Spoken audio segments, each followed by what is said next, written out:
temprano de lo que sería el día de hoy, pero bueno, entonces veamos cómo nos va. Y si escuchan por ahí un sonido es porque ella está haciendo algo.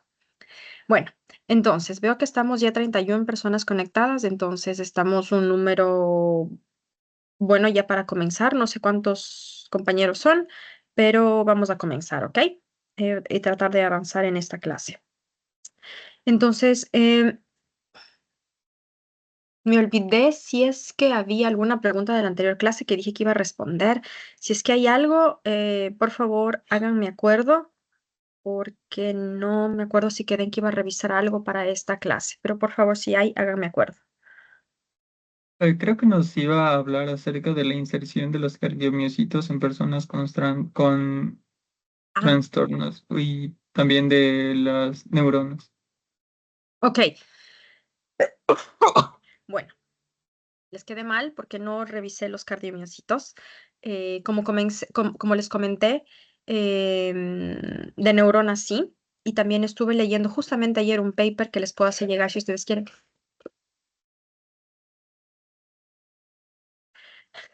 Justamente un paper que estuve leyendo ayer, que es del año pasado, en el cual se reporta que se trasplantó satisfactoriamente células pancreáticas a una persona. Es una chica de 25 años que ha tenido diabetes, creo que se diagnosticó diabetes cuando tenía 12 años, me parece, y le hicieron un trasplante de células. Entonces hicieron células inducidas de esta chica a nivel de laboratorio. Crearon células pancreáticas, células que secretan insulina, y esas células le trasplantaron a esta chica. Y me parece que no me acuerdo cuántas semanas después de haber sido el trasplante, la chica las células comenzaron a funcionar y comenzó a secretar insulina normalmente. Entonces se le hizo un follow-up de más o menos un año para chequear cómo iba su insulina. Y básicamente ese reporte es un artículo en Cell, que es uno de los artículos científicos más renombrados, em, de las revistas científicas más renombradas en el campo. Eh, en ese artículo revisan, le hacen el follow-up a esta chica por un año, y básicamente lo que dice el paper es que se considera como una cura, porque ya no necesita insulina externa, ya no necesita depender de eso, y todo el tiempo que le han monitoreado, entonces ya está produciendo solita con el trasplante de esas células insulina. Ahora, eso fue un artículo científico de 2024, no me acuerdo exactamente de qué mes, pero es 2024. Entonces, obviamente ya ha pasado un tiempo y no sé si es que seguirán haciéndole el chequeo a esta chica de cómo va, pero en todo caso ya es un caso, digamos, satisfactorio de lo que es trasplante de células madre. Este es uno de los casos que ya se reporta que existe una cura, digamos así, o bueno, hablar de cura es un poco complejo, pero en todo caso que esta persona ya no necesita de esa ayuda externa siendo diabética. Pero la idea de, normalmente cuando tú corres ensayos de esta naturaleza, tú necesitas correr ensayos con más personas, con más pacientes. Entonces, este fue como una prueba pequeña para ver si es que podían hacer ensayos clínicos con más personas, porque una de las cosas muy importantes cuando uno habla de terapia celular o terapia de reemplazo de células con pacientes o con personas, es que se piensa que hay la potencialidad de que estas células sean cancerígenas. Entonces, si ustedes recuerdan que yo les comenté, estas células crecen a una velocidad súper, súper rápida. En cultivo, en el laboratorio, crecen a una velocidad impresionante. Entonces, si es que no están diferenciadas en su estado de célula madre, crecen mucho. Entonces, una de las consideraciones o uno de los riesgos en principio de hacer este tipo de procedimientos es que en algún momento una de estas células escapó la diferenciación y sigue en el estado de indiferenciada, por ejemplo, y puede comenzar a replicarse y puede comenzar a formar tumores. Entonces, este estudio que les estoy comentando, se hicieron todos estos chequeos y a esta persona no tiene no se ha reportado ningún tumor, no se ha reportado ningún efecto adverso en un principio. Entonces, esto abre paso a realizarse ensayos clínicos con más personas. Ahora, el problema de esto, por un lado, es que es costoso. Por otro lado, es que esta terapia como tal no va a ser accesible en un principio a muchas personas porque tiene que hacerse el reemplazo de las células de las propias personas. Entonces, obviamente, pasar por un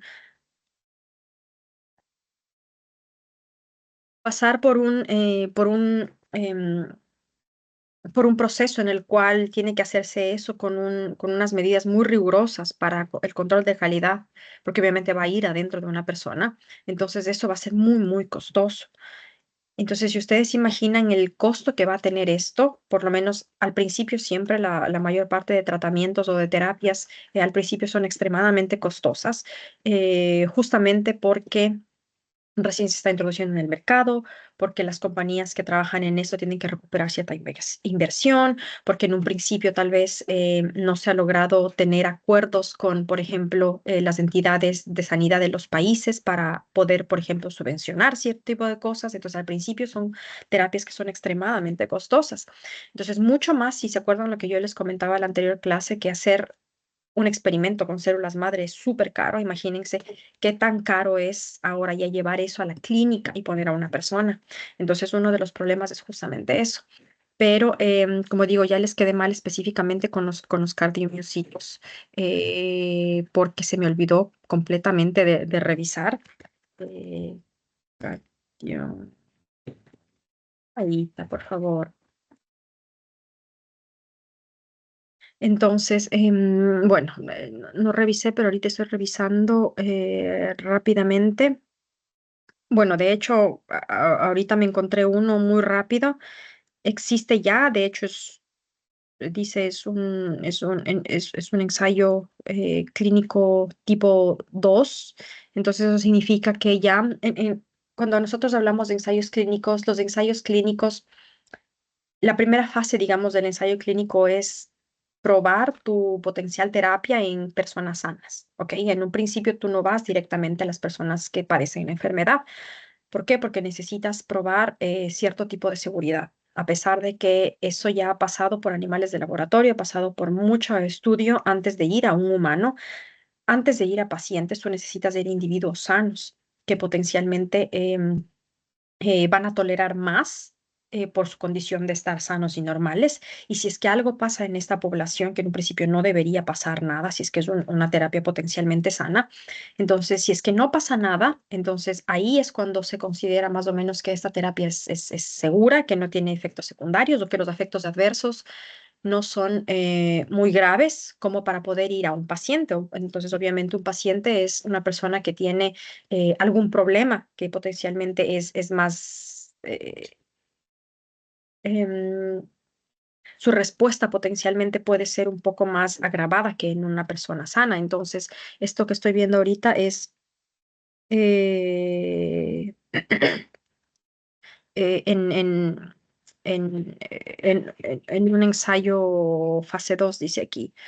Considering using to treat heart failure and other cardiac disease involving injecting. Sí, esto dice que este ensayo que estoy viendo ahorita aquí, dice que la idea de este ensayo es inyectar directamente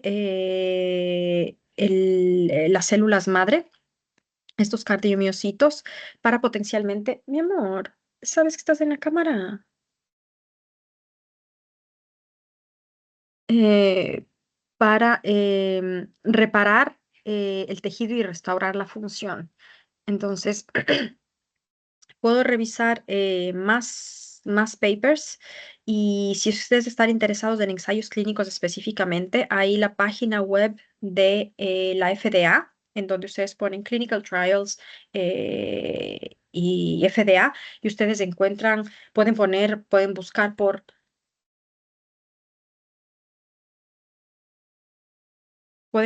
por enfermedad o por terapia, pueden buscar, y es una página de web súper interesante. Déjenme a ver si es que puedo encontrar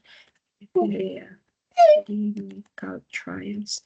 Ahorita encuentro la página y les pongo aquí en el chat para si ustedes quieren revisar. Eso en cuanto a cardiomiocitos, a pesar de que no revisé ahora, rápidamente vi uno y como les digo, existe ya este tipo de cosas. ¿Dónde está? Studies. Entonces aquí les pongo, encontré el link, les pongo ahorita el link en el chat de de los ensayos clínicos. ¿Dónde está el chat? Aquí. Eh, entonces veamos, voy a compartir pantalla para rápidamente mostrarles esto.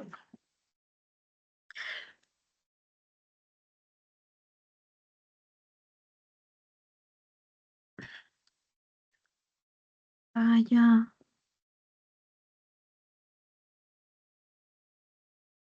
¿Están viendo mi pantalla? Sí, Doc. Ya, entonces, eh, así es como se ve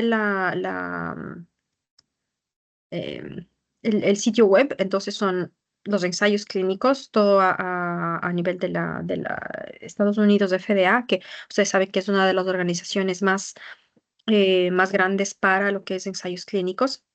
Entonces aquí ustedes pueden poner, eh, bueno, obviamente llenan esto. Veamos, por ejemplo, pongamos stem cells. Stem cells, transplantation. Veamos a ver qué nos da. Em, entonces, si ustedes ven, miren, pero este dice withdrawn. Eh, y miren, aquí está también información de cuando se está reclutando a pacientes, por ejemplo. Entonces, miren, aquí está terapia de células madre intracerebral para stroke. ¿Cómo se dice stroke? Ay, ya se me fue la palabra en español. Eh, si es que alguien se acuerda, dígame por favor. Eh, Se me fue la palabra en español. Pero miren, entonces aquí ustedes pueden ver, aquí hay más, por ejemplo, médula ósea para pacientes con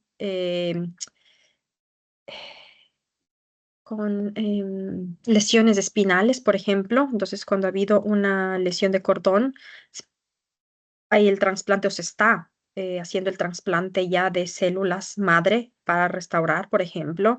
Y bueno, ustedes aquí pueden ver todos los ensayos clínicos. Miren, aquí está uno más con diabetes, lo que les estaba contando es células madre autólogas, lo que significa que viene del paciente. Hay también, ¿cómo se llama? Una estrategia en la cual se quiere hacer más o menos como un banco de estas células madre, en la cual se tiene los tipos histocompatibles más predominantes, de tal manera que no necesariamente se tenga que ir al paciente directo, pero que haya más facilidad de que eso pueda, por ejemplo, entrar a una persona y no hacer rechazo. ¿Y por qué se hace esto? Porque obviamente es más fácil hacer un banco de estas células que tú puedes utilizar para diferentes personas que tomar las células de una persona, llevar al laboratorio, pasar por todo el proceso. Entonces, obviamente es mucho más rápido. Y potencialmente es mucho más barata la terapia para las personas. Entonces, miren, aquí está para esclerosis amiotrófica lateral, que es lo que yo les contaba. Y bueno, entonces si ustedes quieren ver, por ejemplo, pueden ver aquí si ponen cardíaca o alguna cosa así, podrán ver los ensayos clínicos. Condición, a ver, heart attack, por ejemplo, veamos qué nos dice. Ya ven, aquí está, no status unknown, terminated, completed. Por ejemplo, aquí está uno para infarto, miren, para infarto de miocardio.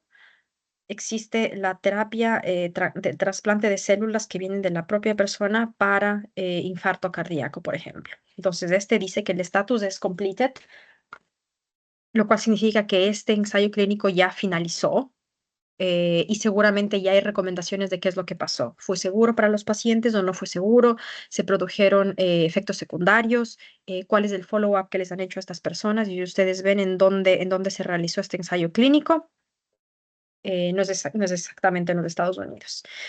Entonces, si ustedes ven, espero que les haya llegado el link que les mandé ahorita a los estudios de ensayos clínicos. Y si quieren ver más al respecto, entonces pueden poner enfermedades neurodegenerativas, por ejemplo, y ver qué es lo que pasa con ese sentido. Y en general, los ensayos clínicos que existen y que están reportados a la FDA.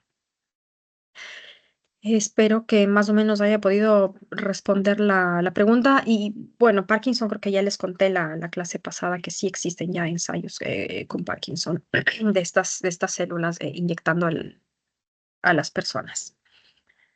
Me dan un segundo.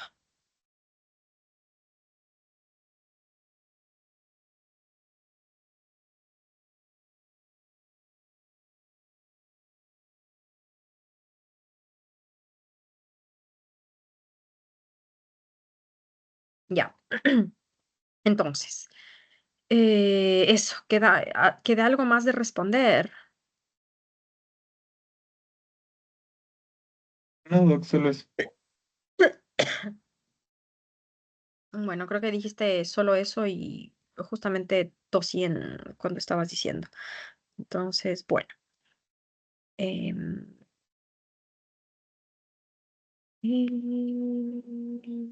a ver, les comparto la pantalla y creo que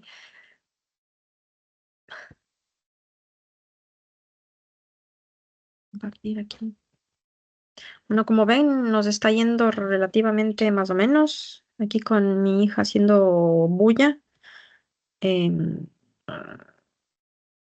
pero bueno, como les dije, soy el único papá en la casa en el momento, entonces em, ya ven, responsabilidades. Cuando a ustedes les toca, ya verán, o si tal vez alguno de ustedes ya es papá o es mamá y sabrá cómo más o menos se equilibran las cosas y cuando ya les toque, ahí algún rato cuando les toque se acordarán de mí, tal vez. Entonces, bueno, creo que en la anterior clase nos quedamos aquí, ¿verdad? Estábamos recién comenzando a explicar lo que era la epigenética. ¿Sí nos quedamos aquí? Oh, Sí, Doc. muchas gracias. Entonces, para recapitular un poquito lo que vimos la anterior clase, la idea de esto.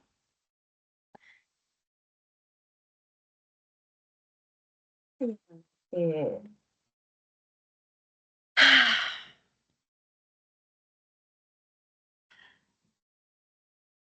un momento.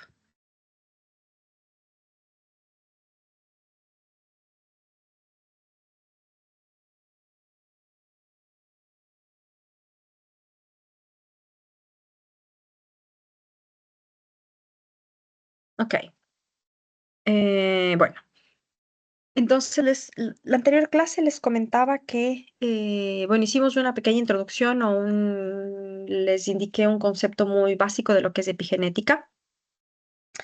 Y más o menos les comencé a hablar cuáles eran algunos de los cambios que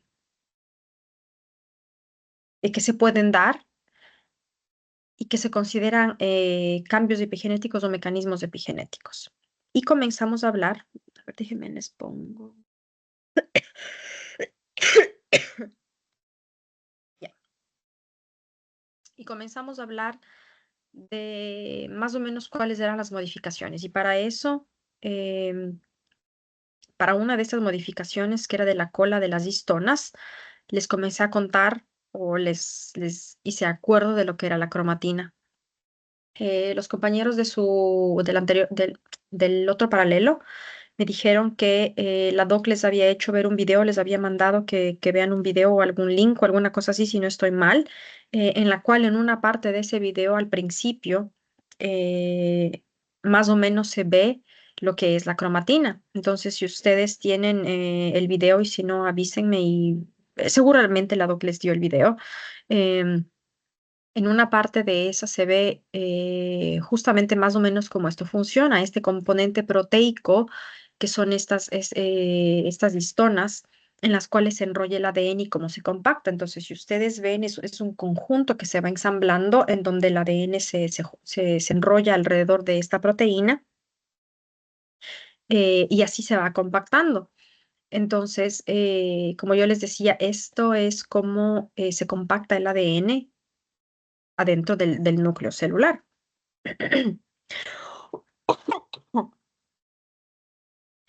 Y ya.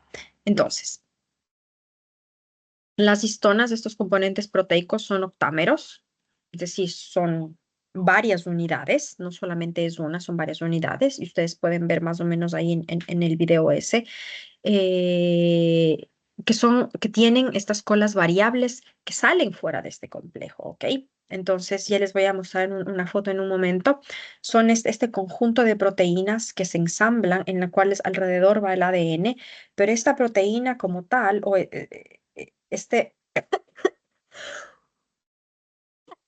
este componente de esta estructura llamada cromatina, tiene esta cola que sale de fuera y estas son las partes que se modifican, ¿ok? O son algunas de las partes que se modifican, ¿ok? Entonces, existen varios tipos de modificaciones que pueden afectar a las colas de las histonas. Entonces, aquí nosotros tenemos metilación, tenemos acetilación, tenemos fosforilación, ubiquitinación y tenemos muchísimas más, ¿ok? Hay algunas reportadas en las cuales eh,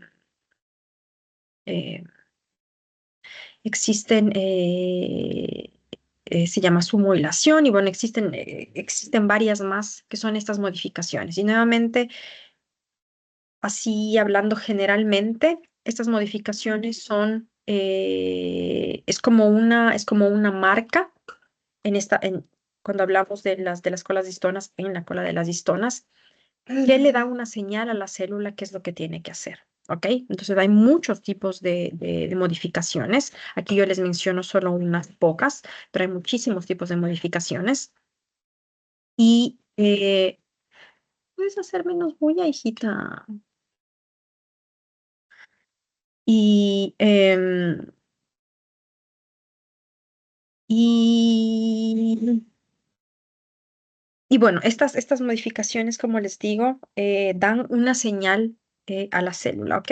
Entonces, este es más o menos un esquema, un esquema en donde se pueden ver, ustedes aquí ven el centro de esta proteína o estas histonas, ustedes ven, como les digo, esta histona como tal es un octámero, entonces es una unidad mm, que forma esta histona. Entonces ustedes están viendo aquí, estos circulitos son estos componentes de esta histona.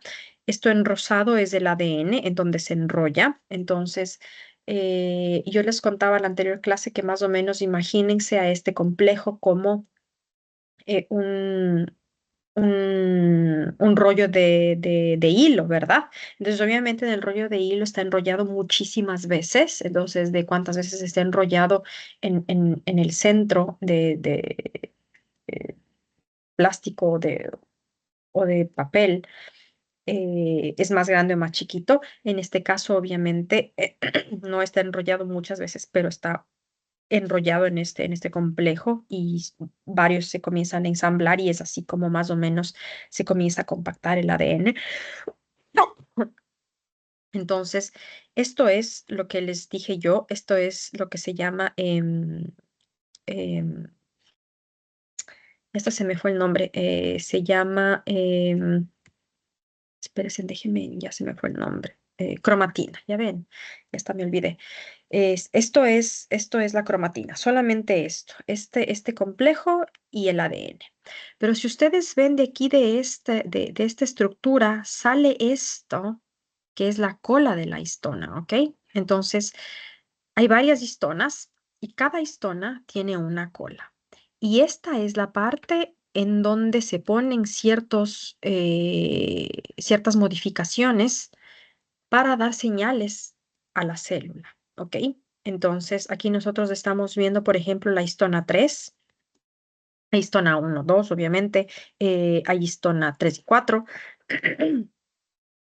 Entonces, nosotros aquí estamos viendo la cola de la histona, estamos viendo la histona 3 Y en estos residuos de la cola de la histona es donde se pueden dar las modificaciones, ¿ok? Entonces, si es que existe, por ejemplo, una metilación, aquí estamos viendo metilaciones, entonces los ejemplos que yo les voy a dar son con metilaciones. Como les digo, puede haber más de metilaciones, puede haber acetilaciones, fosforilaciones, pero como la idea de esta clase no es necesariamente entrar en detalles de todas estas modificaciones, sino darles una visión general de lo que es la epigenética y cómo estos conceptos se utilizan ya en, por ejemplo, en investigación. Solamente les voy a dar metilación. Yo les había dicho en la anterior clase que el área de epigenética es un área extremadamente grande y compleja. Entonces, solamente vamos a utilizar metilaciones en este caso, ¿ok? Que metilación es la modificación que yo estudié durante muchos años cuando yo estaba haciendo mi doctorado y mi postdoctorado. Entonces, em, ustedes están viendo aquí la histona 3, ustedes están viendo aquí la lisina 9. Ustedes si se acuerdan que eso también es parte justamente de biología. Entonces, la lisina 9. Aquí ustedes están viendo el código para lisina y obviamente está en la posición 9. Otra parte muy importante de por qué es importante que ustedes entiendan estos conceptos de biología, ¿ok? Cuando ustedes ya van a ver en las clases que vienen o posiblemente ya vieron cómo se ensamblan las proteínas, ¿verdad? Entonces, si ustedes piensan en lo que es, no sé si todavía se dice así, el dogma central de la biología, que es gen, ARN, proteína. Entonces vamos con el gen, se puede dividir, ¿verdad? Se puede multiplicar, entonces hay la duplicación, hay del ADN. Después nosotros tenemos que este puede formar un mensajero, que es la transcripción. Entonces tenemos un ARN producto de la transcripción y ese ARN va a irse a los ribosomas y va a formarme mi proteína. Entonces, nosotros vamos a tener el ensamblado de estas unidades para formar una proteína. Entonces, ustedes van a ver todos los códigos o los codones para codificar una proteína. Entonces, ustedes ven que va a ser el triplete y eso seguro ya vieron en el colegio incluso, pero van a volver a retomar con la doc en clases futuras si todavía no han visto. Esto los digo porque era parte de lo que yo veía con mis estudiantes cuando yo daba clases de biología. Entonces yo les comenté y si no les dije, bueno, les digo, bueno, les comento. Yo di clases de biología molecular en la Universidad Central hace muchos años ya. Entonces, no sé cuánto habrá cambiado el programa de biología molecular, pero en mi tiempo se enseñaban todos esos conceptos, es decir, cuál es el codón, cuál es un codón de inicio, por ejemplo, para que se inicie, cuál es el codón que te da la glutamina, cuál es el codón que te da la valina, o cuál es entonces, todo eso es súper importante y cómo se codifican estos, no solamente en las tres letras, sino también en una letra simple. em, Eso es súper importante y obviamente es importante que ustedes entiendan, no necesariamente que recuerden cuál es el código eh, de cada unidad estructural de la proteína, pero que recuerden que existen códigos que te dicen qué es, ¿ok? Entonces aquí nosotros estamos viendo una lisina, que es este código K, es como se puede representar en la posición 9. Entonces nosotros estamos viendo nuestra cola de la histona, termina aquí y desde aquí se comienza a contar. Entonces, obviamente habrá muchísimos aminoácidos por aquí, pero en la posición 9 nosotros tenemos una lisina y esta lisina en la posición 9 puede metilarse, ¿ok? Entonces, nosotros cuando hablamos de metilación, hablamos de monometilación, es decir, solo un grupo metilo. Hablamos de dimetilación, dos grupos metilo, o trimetilación de tres grupos metilo. Y cada uno de estos es una señal específica, ¿ok? Entonces, si es que está solamente un grupo metilo en esta lisina, entonces es una señal. Entonces, como yo les comentaba, esto es como que si yo fuera poniendo banderas, una banderita en varias partes para darle una pista a la célula de qué es lo que tiene que hacer, qué es lo que tiene que ir a hacer en esta parte, ¿ok? Qué es lo que tiene que hacer con el gen que está cerca, o qué es lo que tiene que hacer en conjunto con otras señales, ¿ok? Entonces, cada uno de estas es una señal. Entonces, para que esto pase, nosotros tenemos proteínas que son las que van a poner los grupos metilo, ¿ok? Entonces, si ustedes se dan cuenta, es un grupo de cosas que juega un papel súper importante para que se dé esta señal. Por un lado, tiene que haber algo que diga, ok, yo necesito esta señal, necesito decir a la célula, necesito poner esta señal. ¿Y cuál es la señal? En este caso, por ejemplo, es una monometilación. Una vez de que se sabe que eso va a pasar, necesita venir una proteína que vaya y ponga el grupo metilo, ¿ok? Entonces, existe otro agente que juega un papel importante en hacer esto. Necesita venir una proteína que pone el grupo metilo. Entonces va él leyendo y dice, necesito encontrar primero la cola de la histona. Voy a buscar la histona, encuentro la cola. ¿De qué histona? De la histona 3. Entonces va y busca la histona 3. ¿En qué parte? En la posición 9 en la lisina. Va revisando 9, lisina. Entonces aquí, ¿qué tengo que poner? Tengo que poner un metilo, dos metilos o tres metilos. Esa fue la señal que ya se le dio antes. Entonces va y pone el metilo, o pone los dos o pone los tres, ¿ok? Y después obviamente vienen otros factores que toman un papel importante, que es ahora se necesita leer qué es eso y se necesita ejercer el efecto, ¿ok? Entonces, como ustedes ven, todo esto es un área súper compleja y como les digo, hay muchísimas modificaciones. Eh, pero a mí me parece un área súper interesante porque, como les dije, la diapositiva anterior no tiene nada que ver con el código genético, sino son otras señales que hacen que los genes tengan un efecto o no, ¿ok? Entonces, ¿qué les estoy mostrando aquí? Nuevamente tomando ejemplo de la lisina 9, nosotros tenemos que estas dos proteínas, les voy a decir en inglés GLP y G9A, estas dos proteínas pueden poner o un grupo metilo o dos grupos metilos, ¿ok? Entonces, si en la lisina 9 la señal que yo tengo que darles es una monometilación, esta proteína o estas dos proteínas GLP van a venir y van a colocar aquí el grupo metilo. Colocan el grupo metilo y se van, ¿ok? Y entonces, si hay un grupo metilo, ya algo pasa. Ya les voy a comentar que eso es una de las cosas que pasa. Si son dos, es las mismas proteínas que pone. Pero ahora si necesito yo tres si yo necesito tres en lugar de uno o dos, si ustedes ven aquí ya son otras proteínas, ¿ok? Entonces esta proteína, si yo necesito simplemente poner un grupo metilo más de lo que había antes de dos, por ejemplo, es otra proteína completamente diferente que tiene que venir trayendo los tres grupos metilos y poner en la lisina 9.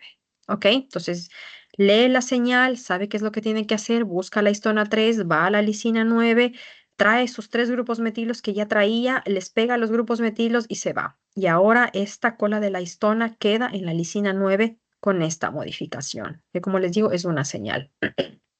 Y lo mismo para muchísimos de los residuos que están aquí.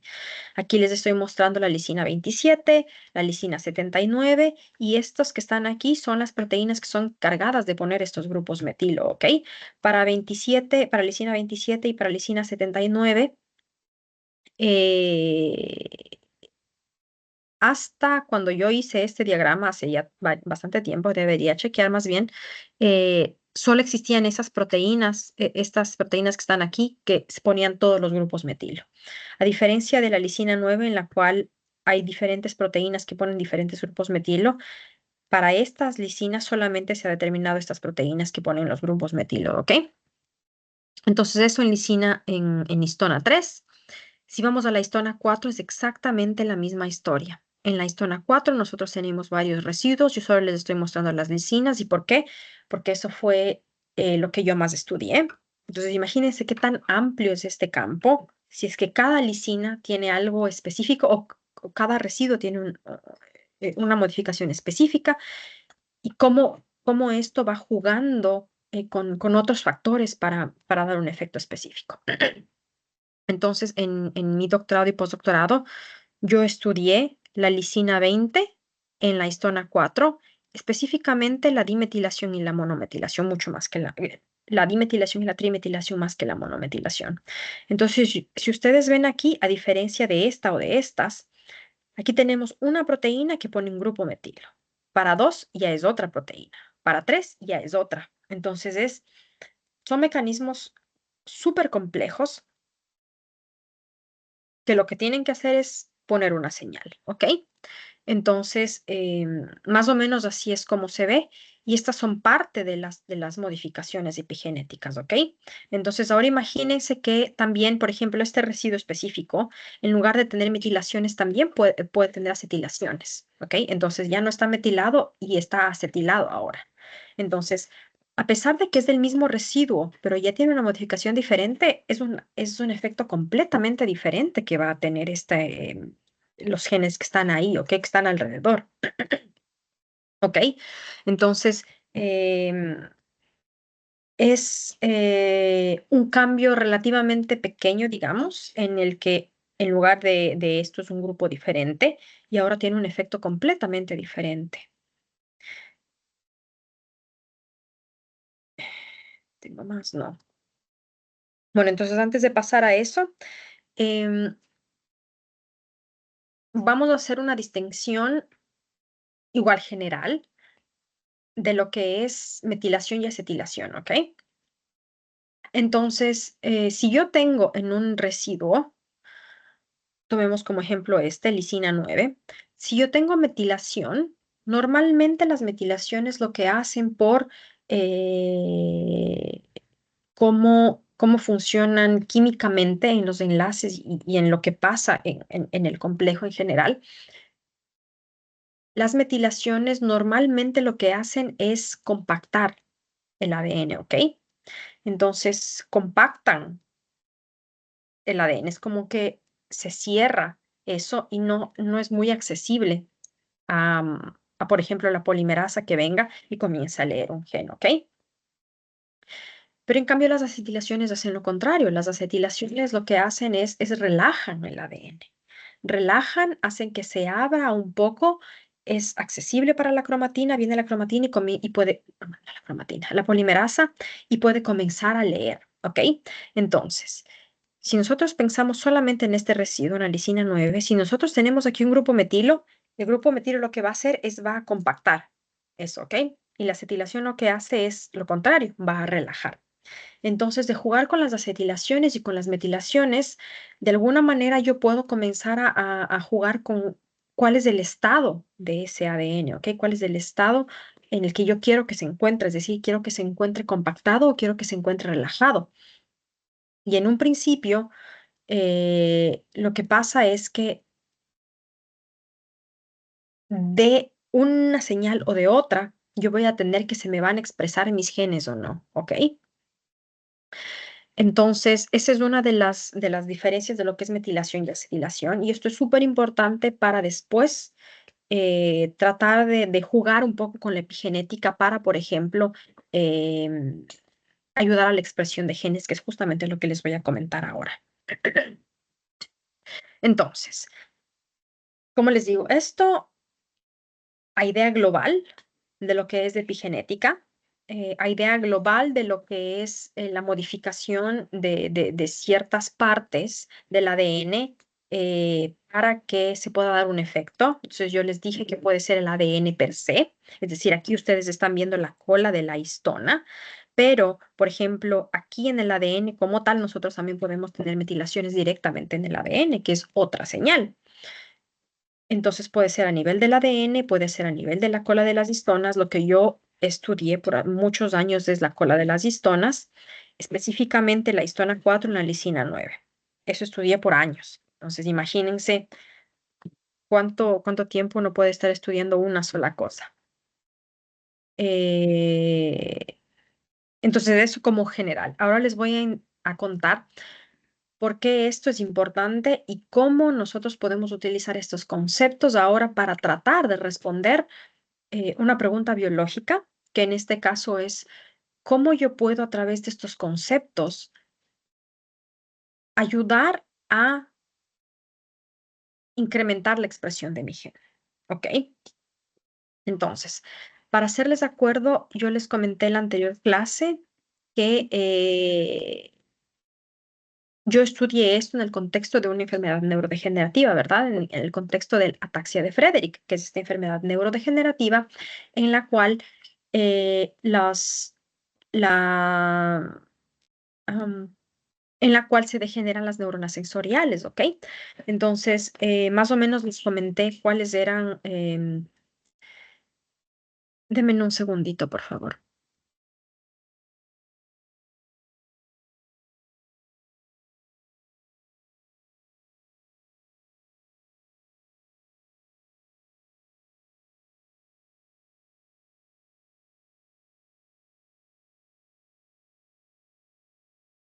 Ok, entonces, les comentaba que esta enfermedad, si es que alguien leyó o preguntó a su Google o lo que sea, qué es la ataxia, entonces, bien, y si no, les comenté en la anterior clase cosas muy chiquitas de lo que es ataxia, pero les decía que como enfermedad neurodegenerativa, parte de lo que está degenerado o de las neuronas que se dañan en esta enfermedad son las neuronas sensoriales. Entonces, en neuronas sensoriales nosotros tenemos varios tipos de neuronas sensoriales. Tenemos los propioceptores, tenemos los nociceptores, tenemos los mecanorreceptores. Entonces, en esta enfermedad lo que está afectado son los propioceptores. Y los propioceptores son estas células que nos ayudan a nosotros a entender em, cuál es la ubicación de nuestro cuerpo en el espacio. ¿Ok? Entonces, ¿qué significa eso? Entonces, nosotros hacemos día a día cosas que nosotros no necesariamente sabemos cómo hacemos, pero el cerebro todo el tiempo está pensando qué es lo que tiene que hacer y cómo tiene que actuar. Entonces, y hay neuronas, hay conexiones neuronales del cerebro, músculos, que hacen un efecto, ¿verdad? Entonces, por ejemplo, si nosotros queremos caminar, si nosotros caminamos, nosotros cuando caminamos no tenemos que pensar, ¿verdad? Simplemente tenemos que ver a dónde queremos dirigirnos. Pero lo que está pasando a nivel de nuestro cerebro es que nuestro cerebro está pensando en dónde tiene que poner el pie para no caerse. ¿Ok? Entonces, ¿hay un escalón o no hay un escalón? ¿Hay un desnivel o no hay un desnivel? Entonces, toda esa información que nosotros estamos recolectando alrededor de nosotros se procesa en nuestro cerebro y nuestro cerebro comienza a mandar las señales de qué es lo que tiene que pasar. Entonces, tú tienes que poner el pie recto, un poco doblado o un poco para abajo, un poco para arriba. Todas esas señales nosotros estamos recolectando de nuestro ambiente y parte de lo que pasa en nuestro cerebro es el efecto que tiene cuando nosotros hacemos eso es a nivel de los propios receptores. Entonces, en estas personas que tienen ataxia de Friedrich, estos propios receptores están dañados, es decir, se han degenerado. Entonces, estas personas no tienen esa noción del espacio alrededor de ellos, ¿ok? Entonces, muy pronto después de que que se ha diagnosticado la enfermedad, por ejemplo, no pueden caminar porque no entienden el espacio alrededor y dan un paso mal y se pueden caer, no pueden caminar, no tienen esa noción del espacio. Entonces, yo cuando estudié esta enfermedad, uno de los ejercicios que nosotros hicimos para más o menos entender cuál es la función de los propios receptores en nuestro cerebro es, ustedes posiblemente han jugado esto antes, pero es dar la vuelta. Entonces, no sé si han jugado nosotros jugamos con un bat de béisbol. Em, entonces pones el bat de béisbol en el suelo. Entonces tú pones las manos y pones tu cabeza en el bat de béisbol y comienzas a rotar. Entonces comienzas a girar, a girar, a girar, giras muchas, muchas, muchas veces. Y después lo que tienes que hacer es, después de que has girado muchas veces, paras y tienes que intentar salir caminando o corriendo en una dirección específica. Si no han jugado a esto antes, que cuando yo era niña, que son hace muchos años ya, este era un juego que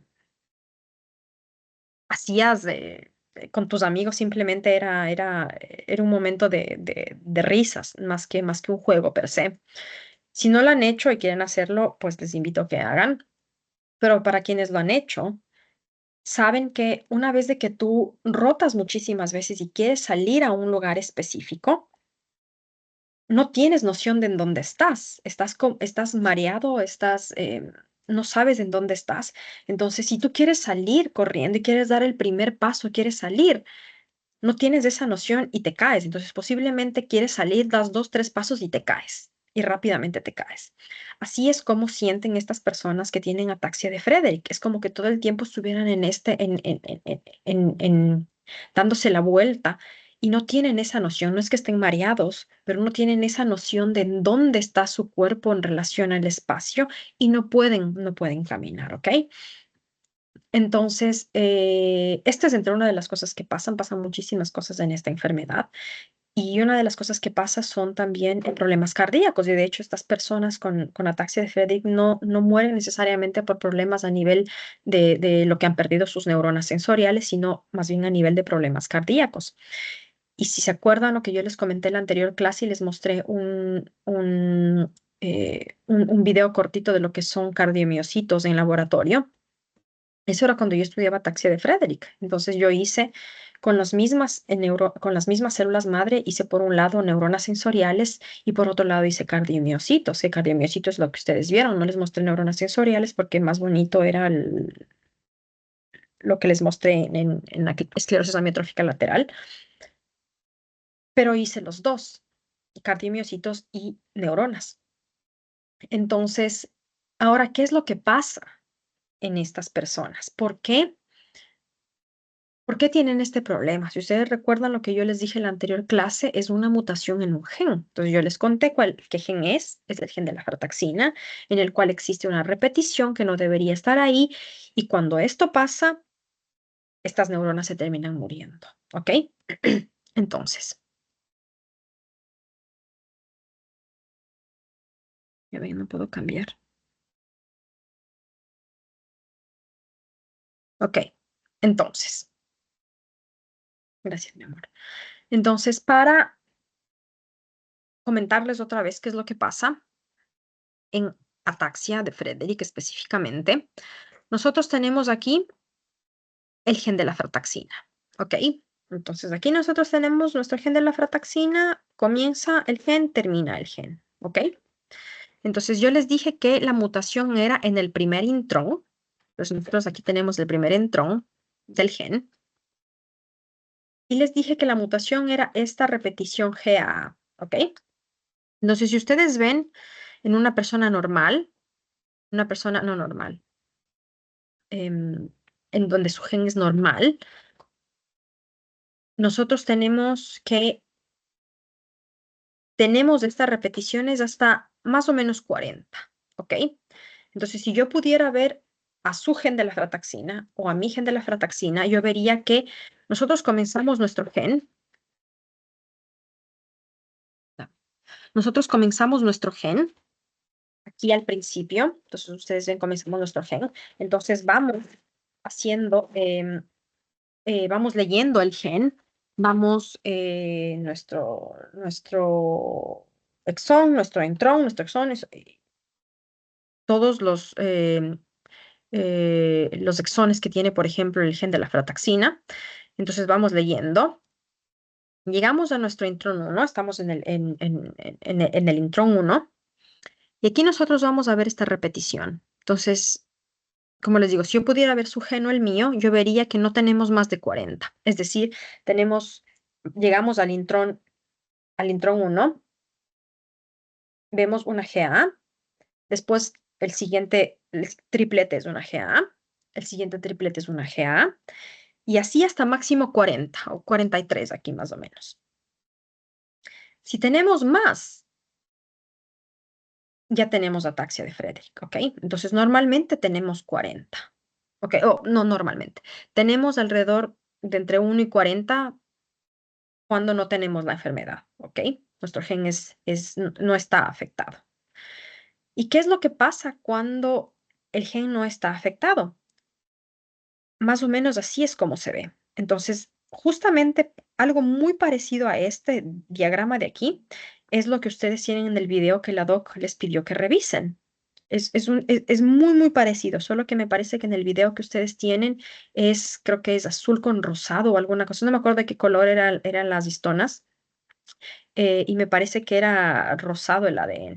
No, no me acuerdo muy bien, pero en todo caso es un gráfico muy, muy parecido a lo que tienen ustedes aquí, lo que tienen ustedes en su video. Entonces, ustedes ven aquí, tenemos histona, ADN. Entonces, tenemos aquí más. Histona, ADN, y así. Y ustedes si ven aquí esto que sale de aquí, esto chiquitito que sale de ahí, esas son las colas de las histonas que yo les decía que pueden tener estas modificaciones, ¿ok? Entonces, si ustedes ven aquí, nosotros tenemos un ADN que se llama relajado. Es decir, está accesible, por ejemplo, estas partes están accesibles para que venga la polimerasa, lee y comience a expresar los genes. ¿Ok? Entonces, si mi gen está accesible, si está, si yo puedo ver a ese gen y acceder a ese gen y leer ese gen con facilidad, entonces yo puedo expresar ese gen. Pero si, por ejemplo, ese gen estaría aquí adentro de este complejo de lo que está enrollado, obviamente mi polimerasa no va a tener acceso a este gen, ¿ok? Entonces, obviamente ahí tendrá que venir una señal que hace que se descompacte esa parte, que se abre el ADN, que pueda venir la polimerasa, leer y expresar el gen. Entonces, este es un esquema, un diagrama de lo que sería un ADN relajado, ¿ok? Entonces, está relajado, ustedes ven, hay espacio, se puede leer, está relajado. ¿Y cuáles son las modificaciones epigenéticas que le dicen a esta parte que esté relajado? Porque recuerden que normalmente está compactado, entonces están en estos complejos que está compactado mi ADN, pero en algún momento ciertos pedazos de este ADN, de este complejo, tienen que descompactarse, ¿verdad? ¿Para qué? Para que se puedan expresar, para que venga la polimerasa, lea y se comience a expresar. Entonces, ¿cómo sabe la célula qué parte tiene que descompactar para que se exprese un gen? Son estas señales epigenéticas. Entonces, si yo, por ejemplo, necesito en algún momento expresar un gen específico que está en una parte que está súper compactada, entonces mi célula manda la señal, dice, a ver, necesito, por ejemplo, que me pongas grupos de acetilos, que yo les dije, los acetilos lo que hacen es relajar el ADN. Por ejemplo, necesito que me pongas grupos de acetilos en esta parte específica. Y una vez de que pasa eso, se relaja mi ADN. Entonces, por ejemplo, en el contexto de este gen específico, ¿cuáles son las señales epigenéticas que hace que se relaje o que esté así relajado mi ADN? Son estas. Entonces, nuevamente aquí nosotros vemos la lisina 9 en la histona 3, una acetilación, tenemos acetilación. Entonces, si está la acetilación en esa parte, ¿recuerdan el diagrama que les mostré hace un rato en esa cola de esa histona 3, sí? En la lisina 9, si yo tengo una acetilación, eso significa que mi gen va a estar relajado, ¿ok? Entonces, eso a nivel de acetilación. Pero yo les dije que normalmente la metilación lo que hace es compactar, ¿verdad? Pero todo, y yo les dije en un principio también que esto era a nivel general. ¿Y a qué me refiero con esto? A que no todas las metilaciones hacen lo mismo. Depende del contexto. Y contexto me refiero a, por ejemplo, de el residuo. Es decir, por ejemplo, aquí en histona 3, ¿en qué residuo estoy metilando? Pero también del contexto me refiero a que depende de que si yo quiero compactar o quiero relajar, porque posiblemente lo que quiero es yo compactar mi ADN. ¿Y por qué? Porque necesito que este gen ya no se exprese. Ya no necesito que se exprese, necesito que se silencie. ¿Y qué es lo que hago? Entonces, juego con las metilaciones y con las acetilaciones, por ejemplo, o la célula juega con las metilaciones y las acetilaciones para tener estos efectos. Entonces, efecto, ¿a qué me refiero con efecto? A, en este caso, abrir el ADN o a cerrar el ADN. Entonces, si yo, por ejemplo, pudiera ver mis histonas, la cola de las histonas, aquí solo la histona 3 les estoy mencionando. Entonces tenemos acetilaciones y metilaciones en diferentes residuos. Si estas están aquí, mi gen está así, mi cromatina está así, está relajada y aquí yo tengo transcripción. Es decir, se puede leer mi gen, viene la polimerasa, comienza a leer, comienza a darse la transcripción y me da ARN. Entonces yo tengo ARN. Y este ARN, ya no quiero más, gracias.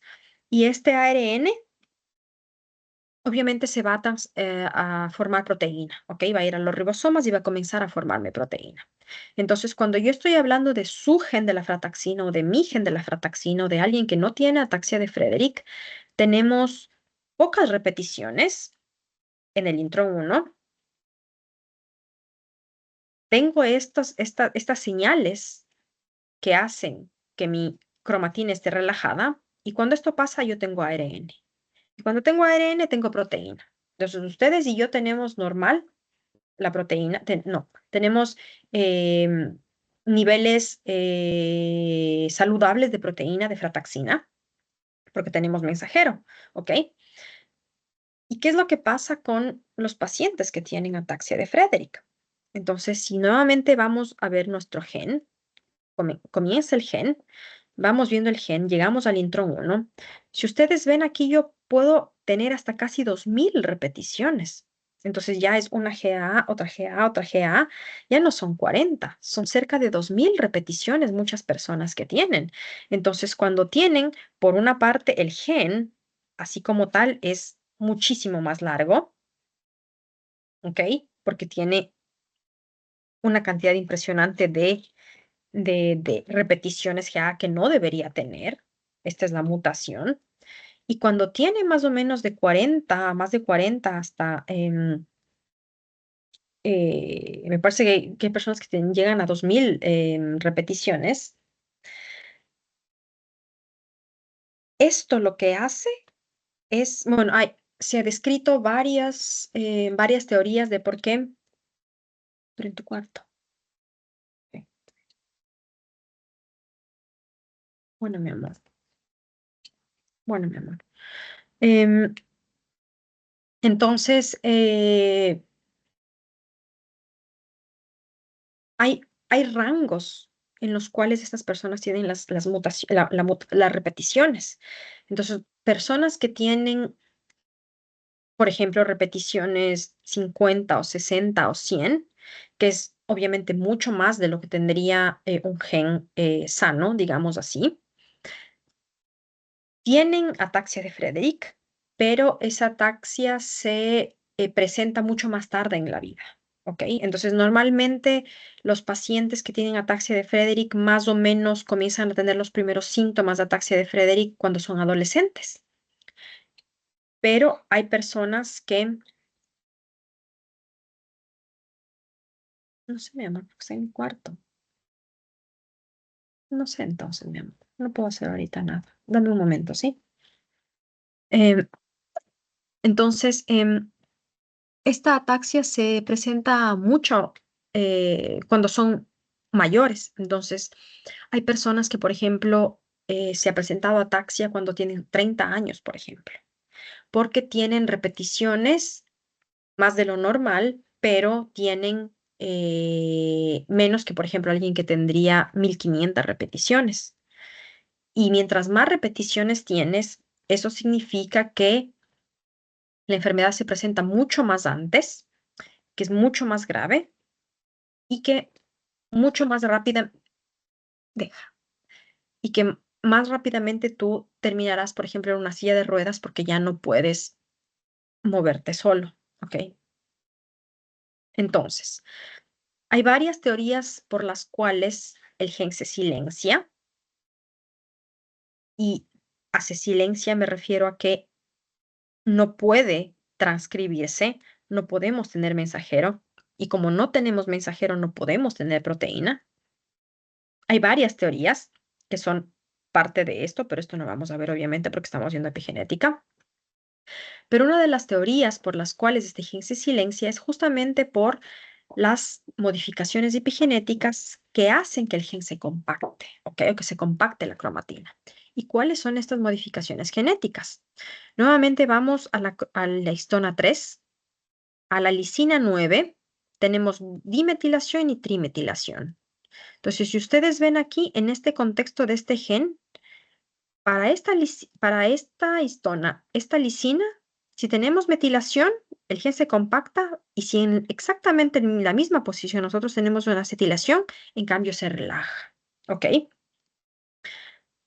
También tenemos la histona 27 y tenemos lo que yo estudié durante muchísimo tiempo, la cola de la histona 4, la lisina 20. Tenemos trimetilación, ¿ok? Entonces, si tenemos estas marcas epigenéticas en la cola de las histonas, pasa esto, se compacta mi ADN. Entonces, a diferencia de lo que ustedes están viendo aquí, que es un ADN abierto, relajado, accesible para la transcripción, lo que pasa cuando están estas marcas es que se compacta muchísimo y no hay acceso a estas, a que se dé a la maquinaria de la transcripción y a que se dé mi mensajero. Entonces, esta es una de las maneras por las cuales los genes se pueden expresar o se pueden silenciar. Digamos que solamente poniendo, jugando con la metilación y la acetilación, yo puedo hacer que mi gen se exprese, ¿verdad? ¿Cómo? Con las acetilaciones o metilaciones que me van a abrir mi ADN o poniendo acetilaciones y metilaciones. Bueno, acetilaciones normalmente abren el ADN o poniendo metilaciones que me compacten mi ADN, ¿ok? Entonces todavía no se entiende muy bien por qué estas repeticiones traen todas estas modificaciones que hacen que el gen se compacte, pero independientemente de por qué o de cuál es el mecanismo exacto, lo que se sabe es que este gen, cuando tienes estas repeticiones, cuando tienes ataxia de Friedrich, tienes estas marcas que lo que hacen es compactar tu ADN. Y cuando compactas así de esta manera, no es accesible a que se lea el gen de la frataxina, es decir, está muy adentro en el rollito este de hilo de coser, está muy, muy adentro que la polimerasa no puede leer, no puede venir y leer qué es lo que está pasando. Todo el tiempo está tratando de expresarse, está tratando porque es un gen esencial, como yo les decía. Si es que no tuviéramos frataxina, no estaríamos aquí porque es un gen esencial para la vida. Y se sabe que es un gen esencial para la vida porque si es que se hace una mutación en un ratón, por ejemplo, y se elimina frataxina completamente, esos ratones no son viables, es decir, esos ratones nunca nacen, mueren eh, em, en el vientre porque la frataxina es una proteína esencial. Entonces, como proteína esencial, todo el tiempo está tratando de expresarse, está tratando de darme mi proteína, la frataxina, ¿ok? Y hay veces que logra expresarse. Y cuando se expresa, tengo ARN, ¿ok? Y yo les dije que este ARN es normal, es bueno, me da mi proteína que es funcional. Pero el problema de tener esta repetición es que yo tengo muchísimo menos ARN. Entonces, ustedes vean, en un gen normal, esto es lo que pasa, tengo mucho ARN y mucha proteína, pero cuando tengo esta repetición tengo muchísimo menos ARN y obviamente como tengo menos ARN voy a tener menos proteína. Entonces, esto es lo que pasa en estas personas. Tienen frataxina, que es funcional, pero tienen muchísimo menos que las personas que no tienen la enfermedad. Entonces hay personas que tienen 5% de frataxina, por ejemplo, tienen 10% de frataxina, tienen muy, muy poquita frataxina, entonces tienen la enfermedad. Entonces, ahora, si ya entendimos esto, que es lo fundamental de entender en esta enfermedad, es decir, como primero, tengo estos pacientes, esta población que tiene esta enfermedad neurodegenerativa en donde se mueren las neuronas sensoriales. ¿Qué es lo que pasa? Tengo un gen que está mutado, mi gen de la frataxina. ¿En dónde está mutado? En el intrón 1. ¿Cuál es la mutación? Una repetición. GAA, muchísimas GAA que no deberían estar ahí están. Y cuando están estas GAA, este pedazo grandísimo de ADN que no debería estar ahí, se reclutan estas marcas epigenéticas que lo que hacen es silenciar mi genes, compactar de tal manera que no hay acceso a la maquinaria de transcripción. Tengo muy poquito ARN mensajero y por ende voy a tener muy poquita proteína. Entonces, eso es lo básico que yo necesito entender a nivel molecular, digamos, de lo que pasa en esta enfermedad, ¿ok? Entonces, cuando yo estaba haciendo mi doctorado, lo primero que tuve que hacer es entender esto, ¿ok? Es acordarme de todas estas cosas y yo en la universidad nunca vi epigenética. O sea, yo había escuchado la palabra, pero no sabía. Cuando yo estuve en mi masterado, escuché epigenética, vi conceptos de epigenética, pero no vi nada en detalle, para nada. Y bueno, de hecho, incluso cuando estaba en mi masterado me compré mi primer libro de epigenética, porque me pareció súper interesante, pero nunca me imaginé que después de años iba a terminar estudiando epigenética. Pero ya cuando llegué a mi doctorado, ahí fue cuando recién comencé a tratar de entender, a ver, ¿qué es esto? ¿Cómo puedo yo jugar con esto? ¿Qué es lo que yo puedo hacer para potencialmente brindar,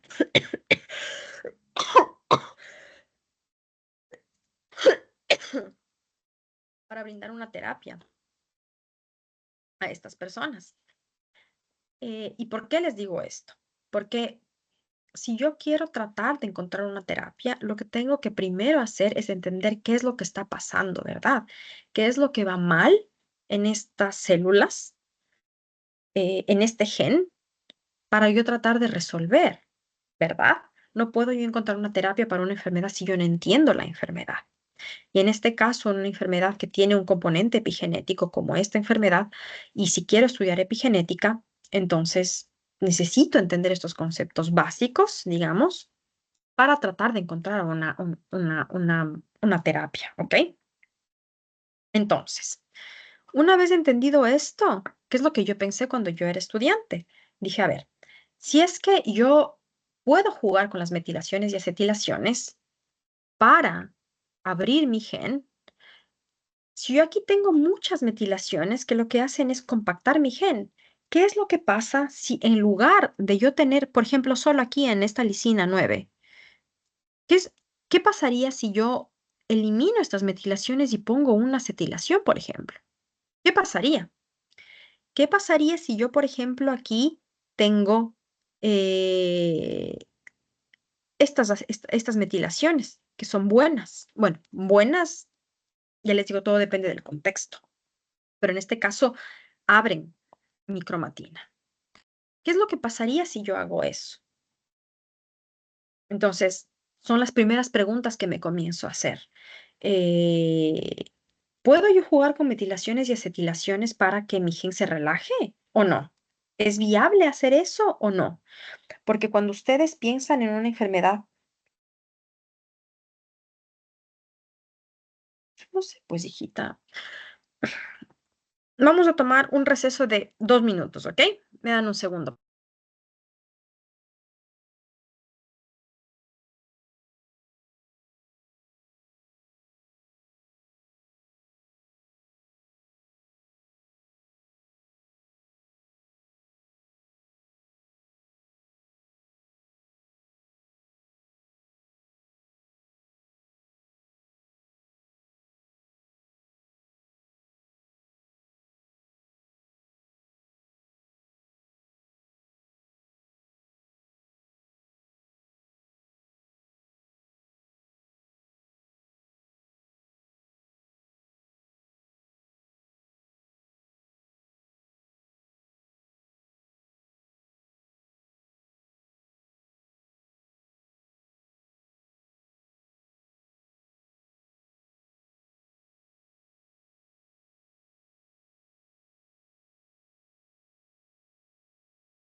Ok, me disculpo nuevamente. Entonces, me comienzo a hacer todas esas preguntas. ¿Puedo o no puedo jugar con esto? ¿Y cómo puedo jugar con esto? No se va para atrás.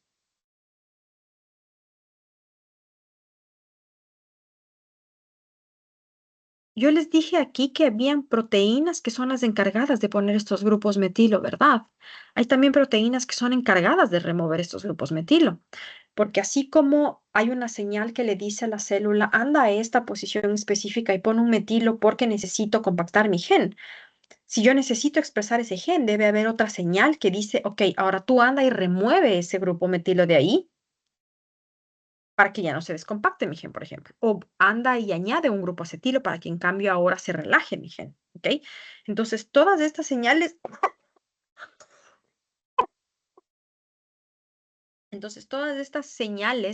o todas las cosas que van a pasar en la célula a través de señales son normalmente proteínas que ejercen un efecto. Entonces, si yo quiero jugar con esto, yo sé que existen proteínas que tienen este efecto. Entonces, ¿cómo yo puedo utilizar esos conceptos o esos conocimientos para yo jugar con la epigenética, con estas modificaciones? Entonces, cuando yo estaba estudiando esto y dije, a ver, ¿puedo o no puedo jugar con la epigenética? ¿Puedo tratar em, de quitar esos grupos metilo, por ejemplo? ¿Qué es lo que pasaría si yo quito estos grupos metilo? ¿Ok? No necesariamente pongo acetilos, pero quito esos grupos metilo. Si quito esos grupos metilo, ¿se va a relajar mi ADN o no? ¿Voy a tener más mensajero o no? ¿Voy a tener más proteína o no? Entonces me comienzo a hacer todas estas preguntas. ¿Qué es lo que pasaría? Sé cuáles son las proteínas envueltas. ¿Qué es lo que pasa si yo juego con estas proteínas? ¿Ok? Entonces justamente eso es lo que yo hice durante mi doctorado. Y es lo que yo les voy a contar ahora.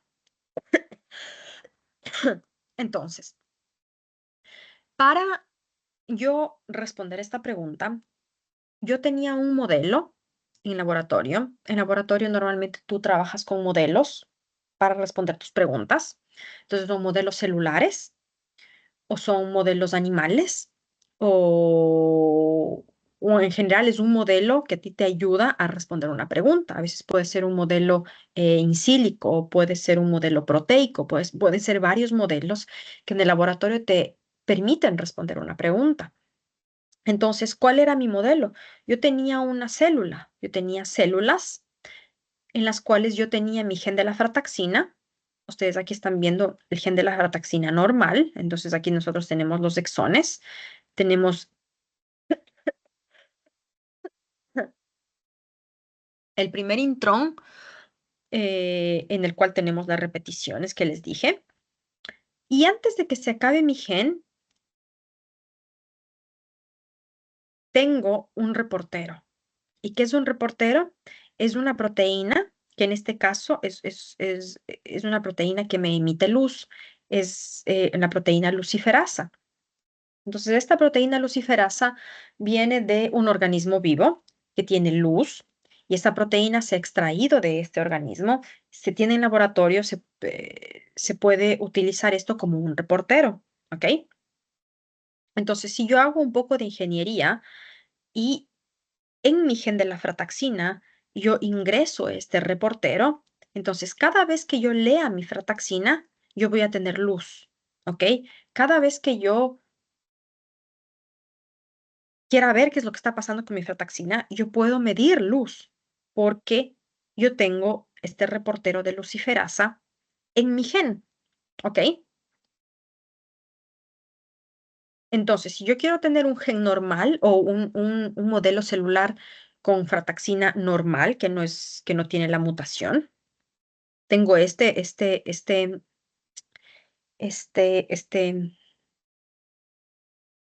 modelo, se me olvidó cómo decir eso en español, em, em, 6 grupos, 6 GAs, que les dije que era normal.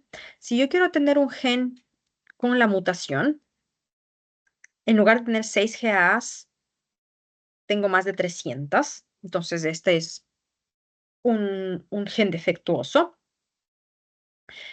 Y como les digo, cada vez que yo necesito ver qué es lo que pasa con el gen, yo puedo leer la luz, porque cada vez que yo tengo proteína, voy a tener luz. Entonces, este es un modelo celular a nivel de laboratorio que te permite medir cuánta proteína tú tienes midiendo la luz, midiendo qué tanta luz tú tienes ahí.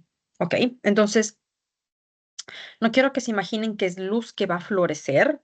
Ustedes apagan la luz y florece, no. Necesitan un ensayo específico para medir la luz.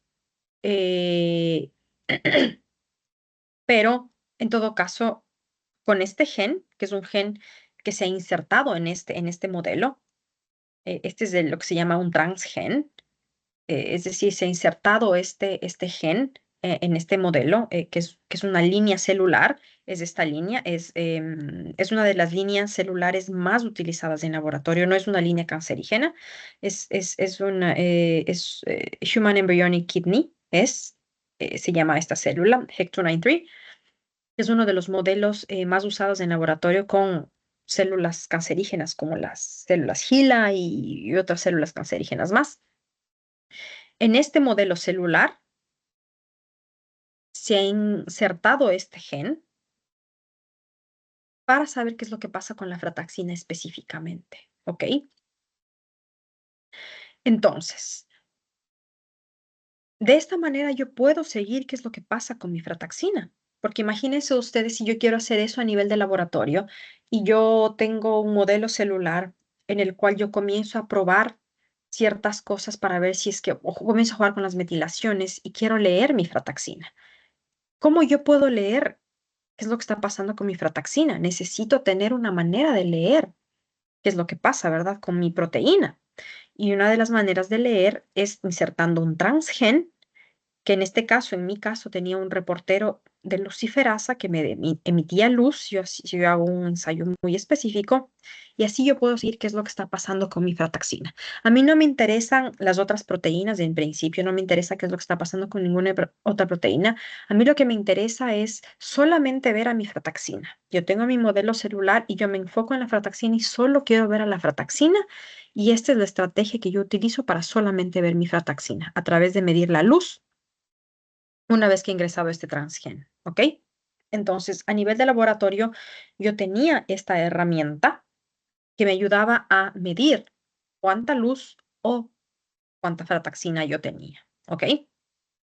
Entonces, una vez de que yo tenía este modelo, estaba a mi disposición este modelo, yo lo que dije, ok, voy a buscar si es que existen compuestos que juegan con la epigenética, es decir, que remueven grupos metilo, que agregan grupos acetilo, que comienzan a jugar con estas modificaciones epigenéticas para ver si es que yo comienzo a tener más frataxina.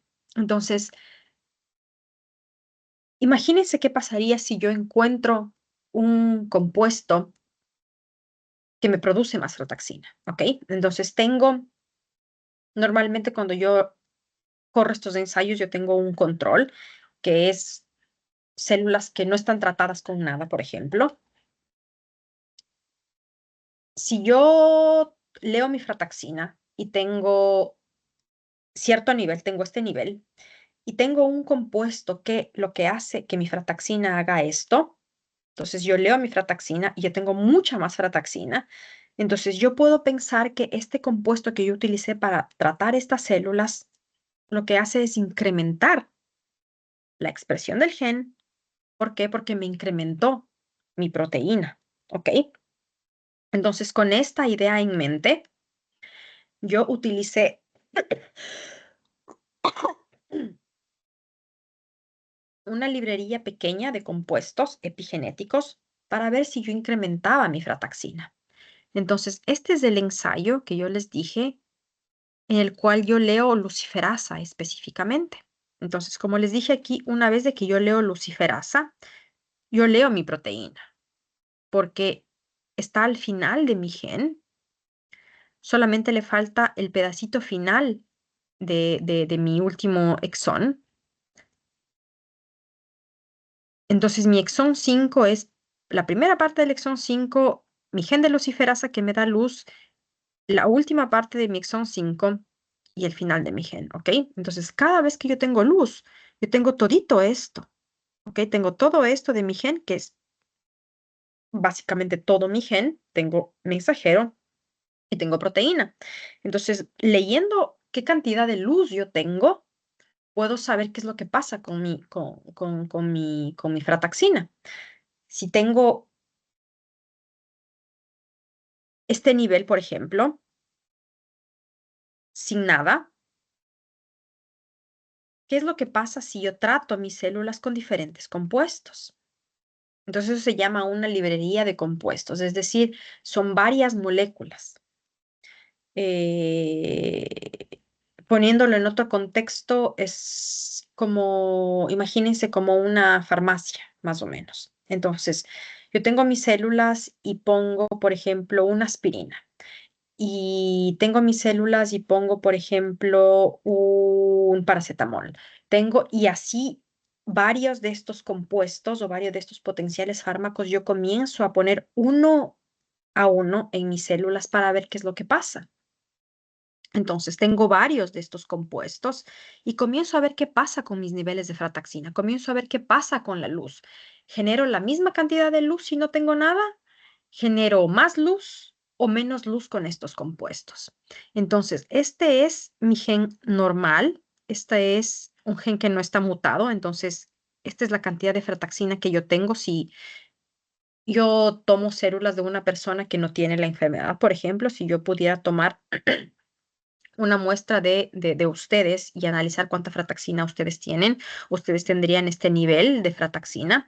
Si yo tomo una célula de paciente y yo analizo cuánta frataxina tiene ese paciente, este paciente tiene esto.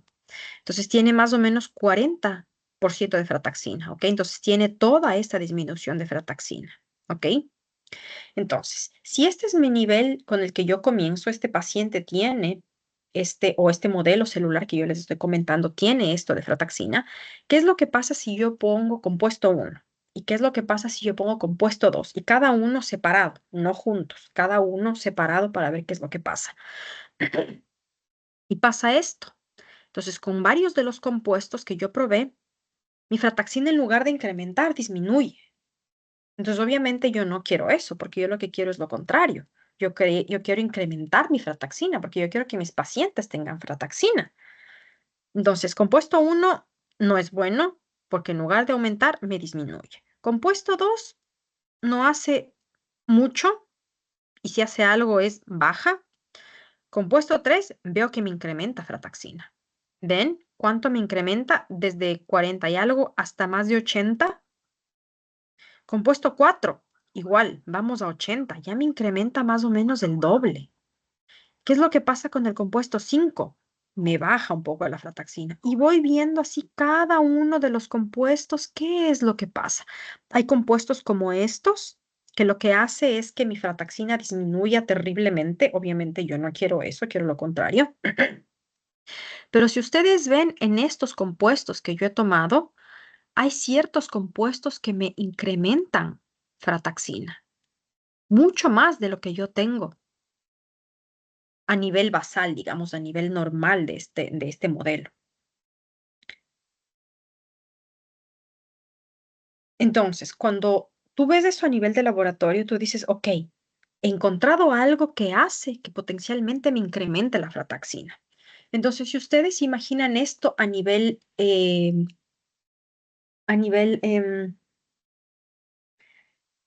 ¿cómo se diría? A nivel de, de potencial fármaco, ustedes podrían imaginarse que este compuesto número 3 tiene la potencialidad de incrementar mi frataxina, ¿verdad? Y si es que tiene un montón de parámetros que tienen que cumplir los fármacos para poder ingresar a personas, potencialmente yo puedo utilizar esto para algún día darles a las personas para incrementar la frataxina, desde esto hasta esto, que es bastante. Hay pacientes que tienen ataxia de Frederick, en los cuales si tú incrementas un 10% de frataxina, que es muy poquito en general, esos pacientes ya no tendrían ataxia. Y esos son los pacientes que tienen menos repeticiones, es decir, no tienen repeticiones tan grandes, no tienen cientos de repeticiones, tienen menos repeticiones. Pero si esos pacientes tú incrementas un poquito de frataxina, ese poquito de frataxina más que les das a esas pacientes hace que ya no tengan ataxia de Friedreich. Entonces, para ellos es una ganancia enorme el poquito de frataxina que les estás dando.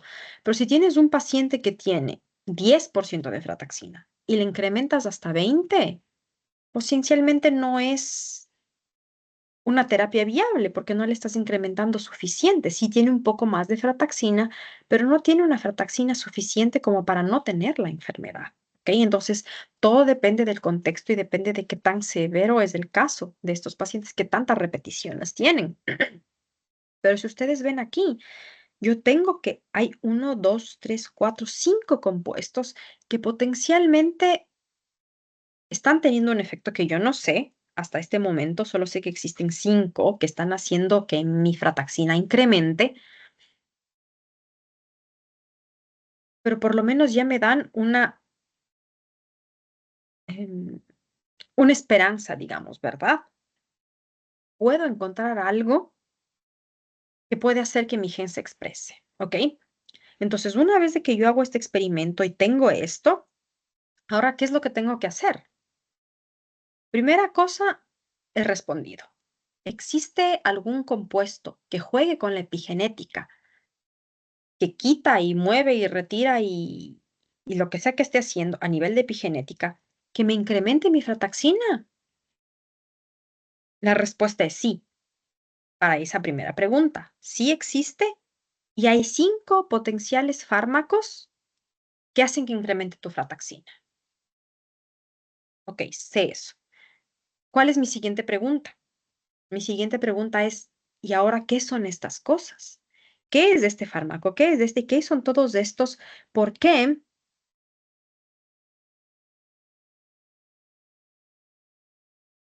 em, ¿Por qué me están incrementando mi frataxina? Ahora quiero entender para tratar em, de, de,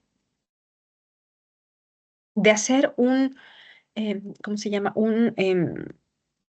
Digamos, una terapia dirigida, muy específicamente a lo que están haciendo estos compuestos, ¿ok? Entonces, mi siguiente pregunta es, ¿qué son estas cosas? Entonces, lo primero que veo es que todos estos compuestos son metiltransferasas, ¿ok? ¿Qué es una metiltransferasa? Una metiltransferasa es una proteína que pone grupos metilo. Entonces, si ustedes se acuerdan en el diagrama que yo les mostré hace un rato, en el que veíamos la cola de las histonas y veíamos esas proteínas que estaban, por ejemplo, en la lisina 9. Esas son las metiltransferasas. Las metiltransferasas son estas proteínas que llevan grupos metilo. Es decir, carga un grupo metilo, carga 2 grupos metilo, carga 3 grupos metilo y van en busca de a dónde tienen que poner su señal. Entonces, esas son las metiltransferasas. Son esas proteínas que llevan grupos metilo, identifican a dónde tienen que poner su grupo metilo, dejan ahí el grupo metilo y se van. Se van a coger tus grupos metilo y van a ir a buscar en dónde son las partes que tienen que ir a poner grupos metilo, ¿ok? Y yo me doy cuenta que todas estas son metiltransferasas. Entonces, lo primero que yo pienso es, ok, si todas son metiltransferasas, yo tenía muchísimos compuestos aquí, como ustedes pueden ver, pero todos los que me dan positivo o no positivo, los que me incrementan mi frataxina, son todas metiltransferasas. Entonces, lo primero que me está diciendo mi experimento, o una de las primeras cosas que me dice mi experimento es, las metilaciones son súper importantes en la ataxia de Friedreich. Si tú juegas con las metilaciones, tú puedes incrementar la expresión de tu gen. ¿Ok? Entonces, nuevamente, no estamos jugando para nada con el código genético. El código genético está ahí.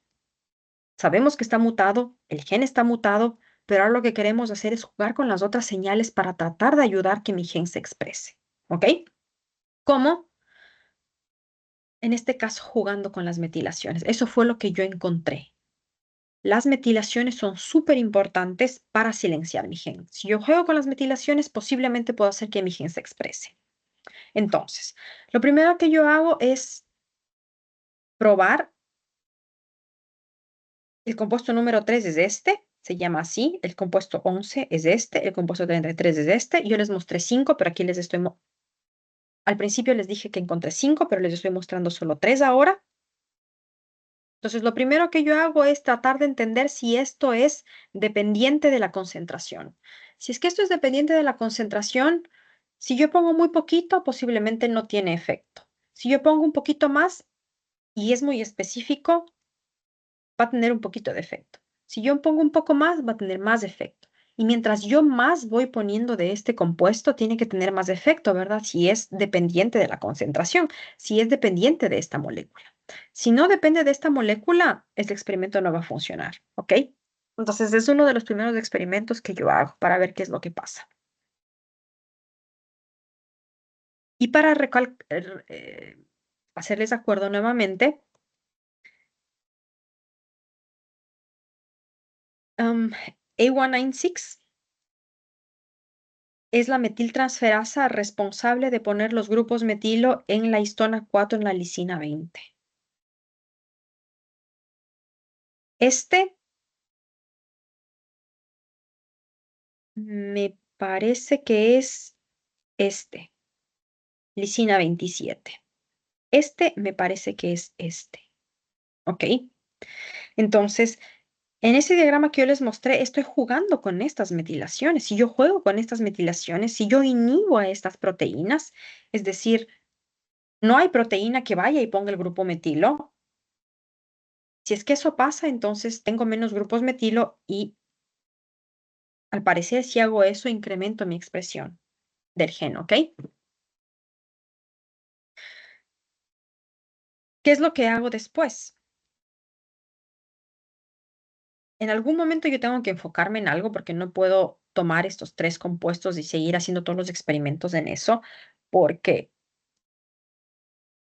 es costoso hacer estos experimentos porque soy, yo soy la única que estoy haciendo esta investigación, entonces no tengo tantas horas en el día ni tantos recursos para hacer todo esto. Entonces, en algún momento yo me enfoco en algo y yo decido enfocarme en esto.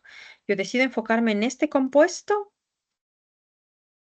que trabaja a este nivel, ¿ok? Entonces, ¿qué es lo que hace este compuesto? Este compuesto inhibe a mis metiltransferasas, a estas dos metiltransferasas, ¿ok? Es decir, no permite que estas metiltransferasas vayan a poner grupos metilo, dimetilo o trimetilo, ¿ok? Entonces, inhibe. Si yo pongo este compuesto va a ir a estas proteínas y les va a decir, no, tú no puedes poner el grupo metilo y va a evitar que ponga el grupo metilo, ¿ok? Eso es lo que hace este compuesto a nivel químico. Va y juega con estos complejos, con estas proteínas y dice, tú no puedes poner grupo metilo y no le deja poner grupo metilo. Entonces, a pesar de que esté llevando un grupo metilo y tratando de buscar a la histona 4, la lisina 20, este compuesto lo que hace es le dice, no, no puedes. Y no le deja poner el grupo metilo, ¿ok? Y si no le deja poner el grupo metilo, aparentemente si no tengo grupos metilo aquí, yo incremento mi frataxina, así como les mostré en el diagrama anterior. Entonces, esto a nivel químico, y a nivel químico me refiero a que yo tengo un compuesto químico que lo que hace es juega con mi metiltransferasa y no le deja poner grupos metilo. Ahora, ¿qué es lo que pasaría si en lugar de este compuesto químico yo hago a nivel genético, yo juego con estas proteínas? Es decir, silencio mi gen. Si yo silencio mi gen, va a tener exactamente el mismo efecto. Ahora no estoy trabajando con un químico, pero estoy trabajando a nivel genético, silenciando mi gen. Y si yo silencio mi gen y no tengo proteína, entonces obviamente si yo no tengo la proteína que va a poner mi grupo metilo, no va a haber nada que me traiga mi grupo metilo, ¿verdad? Entonces, de esa manera yo puedo asegurarme de que no existan grupos metilo. Entonces, ¿para qué yo hago eso? Para entender si este compuesto tiene ese efecto específico, si solamente actúa a nivel de estas proteínas. Entonces, yo lo que hago es un silenciamiento del gen. Y esto es una de las cosas, no sé si ustedes vayan a ver esto en laboratorio de biología o en biología en general. Y un poquito más de esto vamos a ver en el siguiente tema, que es edición génica. Yo quiero silenciar mi gen. Entonces, a nivel de gen como tal, yo quiero silenciar, ¿ok? Entonces, hay estrategias por las cuales yo silencio el gen y de eso vamos a hablar después, no vamos a adentrarnos mucho en esta clase, pero solamente para decirles que existen estrategias por las cuales yo puedo silenciar mi gen, es decir, puedo hacer que no se exprese, que no tenga el efecto que tiene el gen. Y eso es lo que yo estoy haciendo aquí. Yo silencio el gen. Si ustedes recuerdan, aquí les dije, este compuesto inhibe estas dos proteínas, SUF420H1, SUF420H2. Si yo silencio estas dos proteínas, ¿qué pasa? Entonces silencio SUF420H1. Aquí ven el silenciamiento. Esto es normal. ¿Cómo es la expresión de mi gen normal? Si yo silencio mi gen, ustedes ven cuánto he bajado mi gen. Ya no tengo tanta expresión del gen. ¿Y qué es lo que pasa con mi frataxina? Mi frataxina sube. Ah, ok. Entonces, potencialmente esta proteína es muy importante para silenciar mi gen. Y si yo juego con esta proteína, puedo incrementar mi frataxina. ¿Qué es lo que pasa si yo silencio su 420H2? Silencio. ¿Qué pasa con mi frataxina? Ah, también incrementa. No incrementa tanto como con esta, pero incrementa. ¿Ok? Entonces, esta es otra señal de que esta proteína SU420 es súper importante, ¿ok? Entonces, comienzo a jugar con esto, eh, sea de una manera química con este compuesto, inhibiendo a estas proteínas, o a nivel genético, reduciendo la expresión de mi gen, para ver qué es lo que pasa con mi frataxina. Entonces yo digo, sí es verdad que yo cuando juego con esta proteína incremento mi frataxina, ¿ok? Entonces, esto a nivel de esta línea celular, esta línea reportera, pero esto también yo hice con pacientes, con células de pacientes. Entonces, yo tenía acceso a células de pacientes. Hay bancos de células que tienen células de pacientes de diferentes enfermedades. Entonces, el banco que yo accedí tenía células de pacientes de ataxia de Friedreich. Entonces, son pacientes que en algún momento donaron sus células para investigación. Entonces, son células de piel. Muchas de ellas son fibroblastos, son nuevamente células de piel. Otras son células sanguíneas que están inmortalizadas y que sirven de modelos para estudiar la enfermedad. Entonces, yo tengo acceso a esas células. En esas células de pacientes también disminuyo su 420H1 y miren qué es lo que pasa. Incrementa mi frataxina. No incrementa muchísimo, pero en todo caso incrementa. Y como yo les dije, para ciertos pacientes el incremento, aunque sea de un poquito de frataxina, es más que suficiente para que ya no tengan ataxia de Friedreich.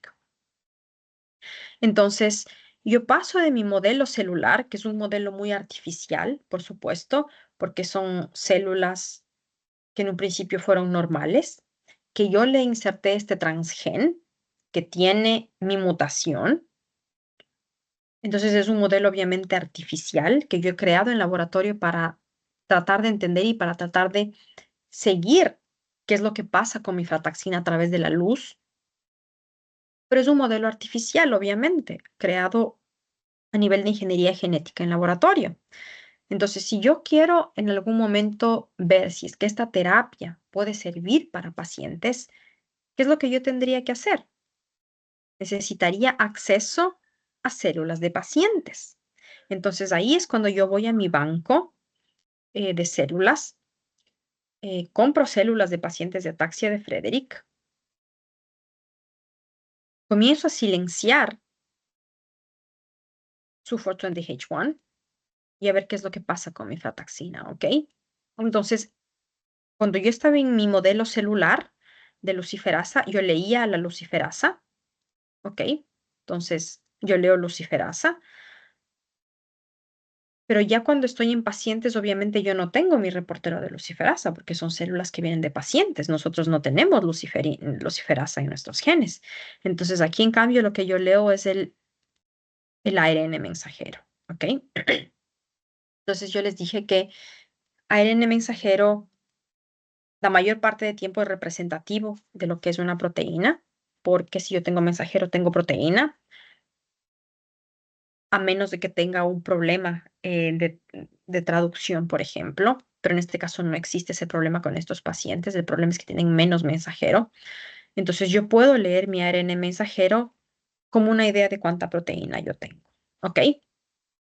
Entonces esta es una técnica de laboratorio que se utiliza muchísimo para jugar con expresión génica, que es el silenciamiento de los genes. Entonces yo silencio con lo que se llama eh,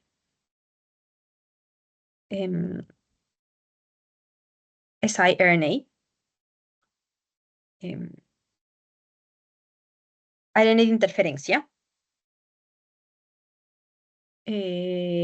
Silencio así mi gen y veo qué es lo que pasa. Entonces, poquito a poquito yo me voy haciendo preguntas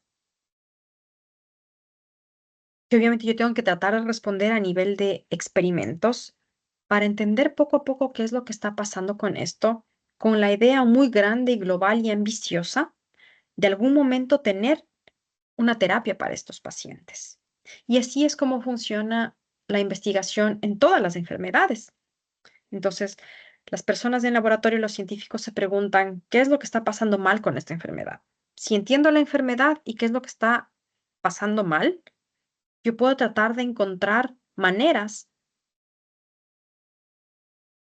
para, por ejemplo, activar mi gen o para, por ejemplo, hacer que se transcriba mi mensajera proteína, que es el problema, o lo que sea que esté pasando en la enfermedad. Yo primero tengo que entender qué es lo que pasa y después tengo que comenzarme a hacer preguntas en laboratorio. Tengo que comenzar a hacer preguntas, tengo que comenzar a diseñar experimentos en laboratorio que me permitan responder o irme acercando un poco más a lo que potencialmente podría ser un tratamiento. ¿Ok? Entonces, eso es parte em, de lo que yo hice. Hay más, varias cosas más que voy a mencionarles en diapositivas después, pero veo que ya es, bueno, nos faltan 7 minutos para terminar la clase. Entonces, les dije que me iba a desconectar un poquito temprano. Dejamos las siguientes diapositivas para la clase que viene, para la siguiente clase. Pero antes de desconectarnos, quiero preguntarles, bueno, quiero saber si tienen preguntas. Les di un montón de información. Sé que muchas de estas cosas son potencialmente mucho más detalladas de lo que ustedes han visto ahora, pero también les dije que parte de lo que estamos haciendo es que si hay algo que ustedes no entienden o hay algo que necesita clarificación, que me digan. Ustedes no van a tener que aprender esto, eh, no van a tener que memorizar esto. Lo único que yo quiero que entiendan es cómo se utilizan estos conceptos para ir tratando de resolver preguntas para encontrar potencialmente un tratamiento para cierta enfermedad. Y así es como funciona a nivel de laboratorio. Y eso es lo que quiero que ustedes entiendan, más que memorizarse específicamente qué es lo que pasa. Entonces, en los últimos minutos que nosotros tenemos, ¿existen preguntas?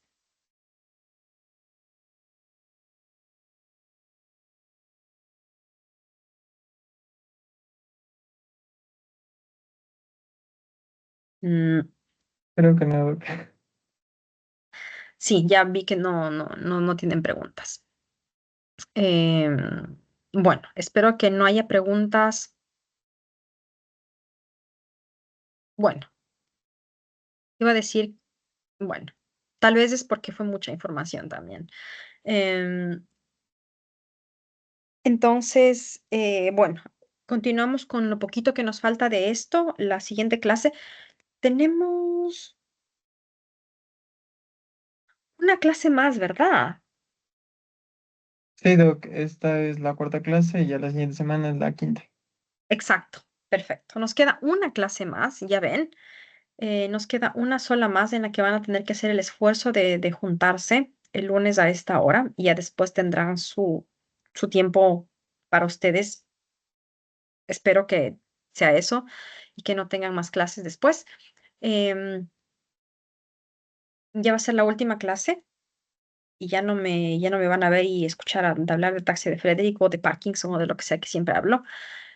Pero en todo caso, espero que estén aprovechando estas charlas que estamos teniendo. Y si tienen alguna pregunta, por favor, dígame y seguimos viendo la siguiente clase, ¿ok? No sé si no hay preguntas de esto. Si tienen preguntas, háganme llegar las preguntas. Si son tímidos y no quieren decirlo, pero háganme llegar las preguntas. Y si no, la siguiente clase nos vemos para terminar este tema y ver el último tema que nos falta, que es edición génica. Entonces vamos a ver un poco de cómo se editan los genes, vamos a ver un poco de lo que es CRISPR, que ustedes deben haber escuchado. em, y ese sería nuestro último tema. Entonces, muchas gracias chicos por conectarse. Que tengan un buen resto de día y una buena semana. Y nos vemos la siguiente clase, nuestra última clase. Listo, Doc, muchas gracias. Que tenga buena noche. Gracias chicos, que estén bien. Adiós. Cuídese, Doc.